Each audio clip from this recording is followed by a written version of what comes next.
Date है आज की 1 अगस्त 2020 और स्वागत है आपका daily current affairs in Hindi में। इस वीडियो में हम बराकाहा परमाणु रिएक्टर, विदेश व्यापार निदेशालय और दुनिया की सबसे मूल्यवान कंपनी हाल ही में कौन सी बनी है, मुस्लिम महिला अधिकार दिवस कब मनाया जाता है, ये आर्टिकल हम डिस्कस करेंगे। तो चलिए डिस्कशन स्टार्ट करते हैं। सबसे पहला आर्टिकल हमारा मुस्लिम महिला अधिकार दिवस के बारे में है, जो कि 1 अगस्त को मनाया जाता है। ये पहली बार है कि मुस्लिम महिला अधिकार दिवस मनाया जा रहा है हमारे देश में 1 अगस्त को। ठीक है, इसको मनाने का जो उद्देश्य है वो महिला अधिकारों के प्रति जागरूक करना, और दूसरी बात यह है कि इसको 3 तलाक अधिनियम जो कि लास्ट ईयर पारित हुआ था 1 अगस्त को, उसके 1 वर्ष पूरे होने के अवसर पर इसको मनाया जा रहा है। ठीक है, उसके बाद अगर बात की जाए 3 तलाक की, तो 3 तलाक में क्या होता था कि कोई मुस्लिम पर्सन व्यक्ति मेल हो और वह अपनी पत्नी को 3 बार मौखिक रूप से अगर तलाक शब्द का प्रयोग करता है तो उसको 3 तलाक माना जाता था।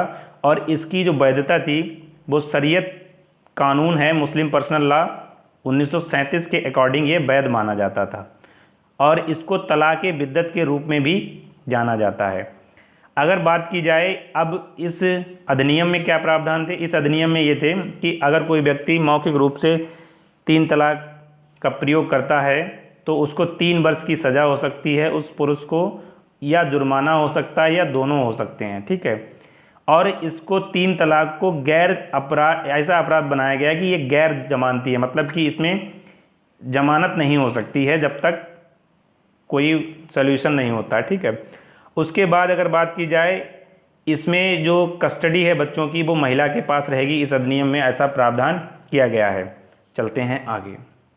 अगला जो आर्टिकल है वो कलर्स टीवी के इंपोर्ट पर प्रतिबंध लगाया गया है DGFT के द्वारा, यानी director general of foreign trade के द्वारा इस पर प्रतिबंध लगाया गया है। देखो, हमारे देश में चाइना और वियतनाम से काफ़ी टीवी का आयात होता है, तो इसको कम करने के लिए और हमारे देश में जो एक पहल चल रही है वोकल फॉर लोकल, यानी हमारे देश में ऐसे व्यवसाय उत्पन्न हो जिनसे हमारे देश में ही सभी प्रकार की ज़रूरतों को पूरा किया जा सके, इसी को कहा गया है वोकल फॉर लोकल इनिशिएटिव।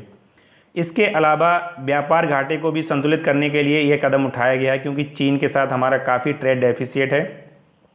इसके बाद अगर बात की जाए विदेश व्यापार महानिदेशालय की, तो 1991 में अपनी स्थापना से पहले जब सरकार क्या लाई थी, LPG रिफॉर्म्स लाई थी, तो उसको लागू करने के लिए फॉरेन ट्रेड डायरेक्टर जनरल की स्थापना की गई थी।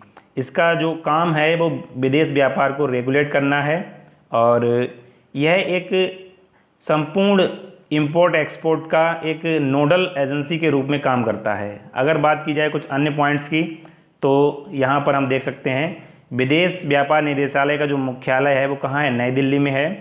इसके अलावा इसमें क्या होता है, इसके कई कार्यालय हैं। इंदौर में एक एक्सटेंशन काउंटर भी है। 36 इसके क्षेत्रीय कार्यालय हैं, और ये ISO यानी इंटरनेशनल स्टैंडर्ड्स 9000 और 2008 प्रमाणित संगठन है। इसका WTO और कई अंतर्राष्ट्रीय संस्थाओं के साथ इसकी कह सकते हैं हम समझौता है। ठीक है, WTO के साथ विशेषता है, और जो एंटी डंपिंग मुद्दे होते हैं उन पर ये सुविधा प्रदान करता है। चलते हैं आगे। आगे हम देख लेते हैं कि विदेश व्यापार निदेशालय के जो 36 रीजनल ऑफिस हैं वो कहाँ कहाँ हैं। जल्दी से एक नज़र आप इन पर डाल लीजिएगा। ठीक है, ये काफ़ी इम्पोर्टेंट है, पूछा जा सकता है कि कितने इसके हैं, तो 36 इसके क्षेत्रीय कार्यालय हैं। चलते हैं आगे। अगला जो आर्टिकल है वो दुनिया की सबसे मूल्यवान कंपनी के बारे में है। हाल ही में एप्पल जो है दुनिया की सबसे मूल्यवान कंपनी बनी है इस कोरोना महामारी संकट के दौरान। देखो, इसमें क्या हुआ कि लास्ट 3 मंथ में जो एप्पल का स्टॉक है वो 10% बढ़ गया है। ठीक है, तो इसके बाद इसमें 59.7 बिलियन डॉलर की कमाई हुई है लास्ट 3 मंथ में एप्पल को। तो इस प्रकार दुनिया की सबसे मूल्यवान कंपनी बनकर उभरी है एप्पल। एप्पल की अगर बात की जाए तो ये संयुक्त राज्य अमेरिका की कंपनी है, और इसका मुख्यालय जो है वो कैलिफोर्निया में है। इसके संस्थापक हैं स्टीव जॉब्स। चलते हैं आगे। अगला जो आर्टिकल है वो परमाणु रिएक्टर बराकाहा के बारे में है। देखो, यह UAE में है, यानी संयुक्त अरब अमीरात में है, आबू धाबी में स्थापित किया गया है परमाणु रिएक्टर। 2017 में इसे अपना ऑपरेशन शुरू करने की उम्मीद थी, लेकिन कुछ सिक्योरिटी रीजंस की वजह से ये काम करना प्रारंभ नहीं हुआ। लेकिन अब इसकी एक यूनिट ने काम करना प्रारंभ कर दिया है। इसका निर्माण किया गया है कोरियन इलेक्ट्रिक पावर कॉरपोरेशन के साथ मिलकर किया है अमीरात न्यूक्लियर एनर्जी कॉरपोरेशन ने। देखो ये सब आपको याद नहीं रखना है, बस ये याद रखना है कि ये संयुक्त अरब अमीरात का परमाणु रिएक्टर है बराकाह। तो एग्जाम में पूछा जा सकता है कि बराकाह परमाणु रिएक्टर कहाँ है, तो आप आसानी से बता सकते हैं संयुक्त अरब अमीरात में है। या पूछा जा सकता है कि बराकाह क्या है, यह एक मिसाइल है या एक ड्रोन है, क्या है, तो आप बता सकते हैं यह एक परमाणु रिएक्टर है। उसके बाद अगर बात की जाए, अभी कुछ दिन पहले ही संयुक्त अरब अमीरात ने एक मंगल मिशन भेजा था, होप प्रोब, तो ये भी इम्पॉर्टेंट है। चलते हैं आगे। ये है बराकाह परमाणु रिएक्टर की इमेज।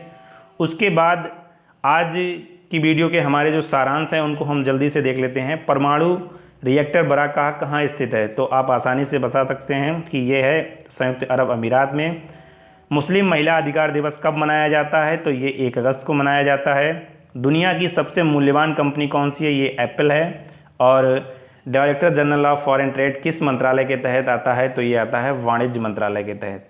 तो आज की वीडियो में इतना ही। अगर आपकी वीडियो अच्छी लगी तो लाइक, शेयर और कमेंट करें और हमारे चैनल ओनली सिविल सर्विसेज को सब्सक्राइब करें। Thank you for watching.